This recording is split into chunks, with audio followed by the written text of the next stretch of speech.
مینوں کوئی سر تے قسم چاہ کے آکھنا قرآن چاہ کے قسم چاہ میں چاہن واسطے تیار ہاں کہ استاد کدے دینی نقصان دنیاوی فائدے کر لین تے دینی نقصان کر دینے نہیں کر سکتے. میری جلوت میرے سامنے میں، خلوت میرے سامنے میں، سفر میرے سامنے، تبلیغ میرے سامنے میں. ادوں دا میرے تو پہلے کوئی حضرت صاحب دا مرید ہی نہیں سی. اسی کیوں حضرت صاحب دے نیڑے ہوئے صرف دین دی وجہ جی دین دی آپ نے خدمت کی وہ باقی کوئی نہیں کر رہے.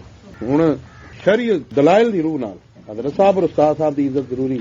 تو سانا میری گل سنو، ایک گل دل چ رکھ لو، جیڑا بھی دین دی دشمنی کرے گا پاویں شباد ہے پاویں پرواد ہے جیڑا بھی ہوئے گا وہ آپ برباد ہوئے.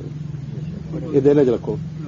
باقی مت کوئی سمجھے جنہوں نے بندے چاہیے میں تاں تبصرے کرتے پھرتے بندے نہ حضرت صاحب چاہیے جو میں تمہیں قسم چاہ دینا نہ استاد بندے جوڑن دے حق نے دین پھیلاون دے حق دونوں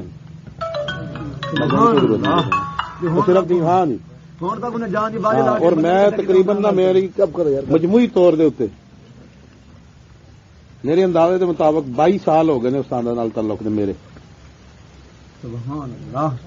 مینوں کوئی سر تے قسم چاہ کے آکھنا قرآن چاہ کے قسم چاہ میں چاہن واسطے تیار ہاں کہ استاد کدے دینی نقصان دنیاوی فائدے کر لین تے دینی نقصان کر دینے نہیں کر سکتے. میری جلوت میرے سامنے میں، خلوت میرے سامنے میں، سفر میرے سامنے، تبلیغ میرے سامنے میں. ادوں دا میرے تو پہلے کوئی حضرت صاحب دا مرید ہی نہیں سی. ایک بندہ صرف مغل پورے دا سی بس.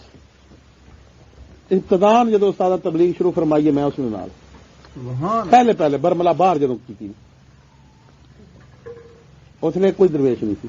پورا ملک ہوں بھریا پیا درویشوں نال. جہے شہر جاؤ سینکڑے بندے ہوں تو کدے قسم کوئی میرے کو چاہے میں تو آن واسطے تیار ہاں کہ کدے دنیاوی نفع کہ میرا رشتہ دار ہے یا جس طرح ہونے بڑائی کھڑے یا میرا فلانا ہے اپنا دنیاوی نفع برادری کا نفع ویخ کے دینی نقصان کرن نہیں کر سکتے. اور شرعی دلائل دی روح نال میرے نال کوئی گل کر کے کر لوے کہ حضرت صاحب جو کر رہے ہیں شریعت کے مطابق کر رہے ہیں. جی وجہ قرآن فرماندا لا یحب اللہ الجہر بالسوء. جہاں جرم کر دیا وہ دو ہی صورتیں نے، ایک تو شرعی سزا ہوئے، دوسرا شرعی سزا نہ ہوئے بری شہرت ہوئے. شرعی سزا تو ہو نہیں سکتی. بری شہرت اس کام کی کریدا ہوں جہاں بندہ چور ہوئے، ڈاکو ہوئے، جہے بندے کو شخصی فردی غلطی ہو جائے وہ بارے حدیث پا کے فرمایا جڑا جرم چھپائے گا قیامت والے دن اللہ اس کے جرماں تے پردے پا